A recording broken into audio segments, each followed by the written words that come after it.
This is book 4. So, Psalms divided up into 5 books. The first book is 1 through 41.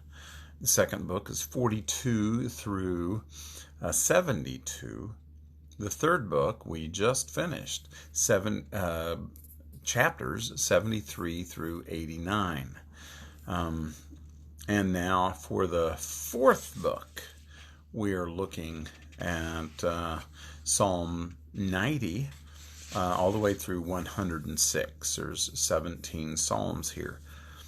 It starts out with the Psalm of Moses, the only psalm of Moses in the whole book of Psalms, and is a very poetically written psalm, written by the hand of Moses.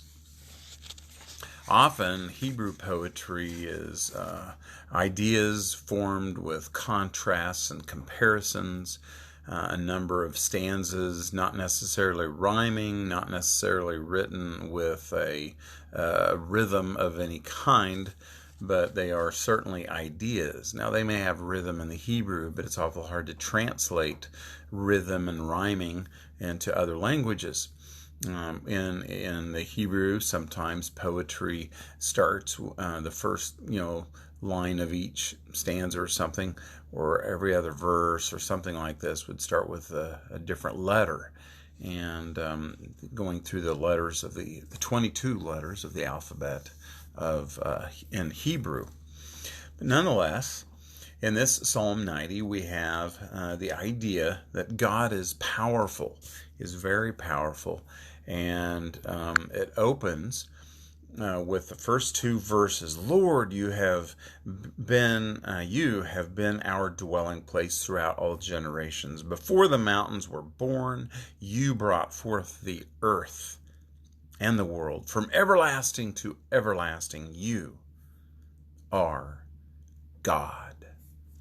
Yeah, God's powerful. He is eternal. This concept, this idea, starts this psalm, and it ends a set of 2 other stanzas, the idea of the power of God. It's framing inside it 2 ideas of the frailty of man. We are short. We turn to dust. He says in verse 3, turn you, and again, kind of giving the idea of the power of God, but yet pointing out the frailty of man.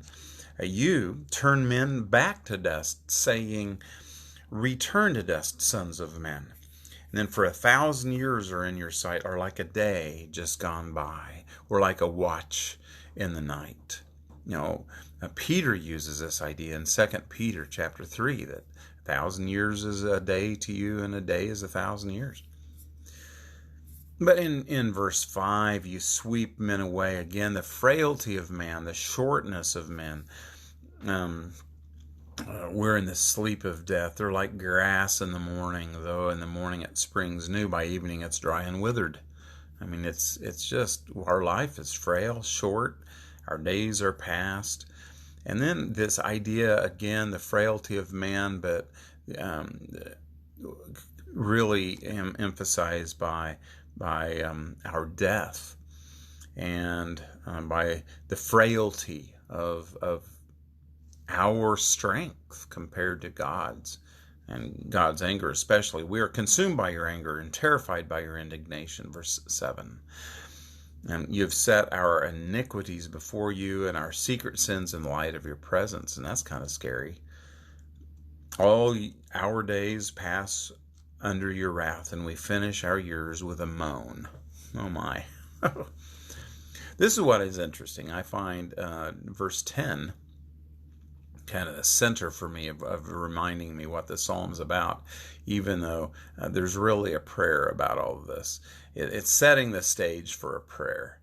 Verse 10, though, it's kind of ironic. He says, the length of our days numbers 70 years, or 80 if we have the strength. Moses died at 120. Moses, at 80 years old, just started his journey with the Israelites, bringing them out of Egypt. At 80, And that's the length of the best men's lives.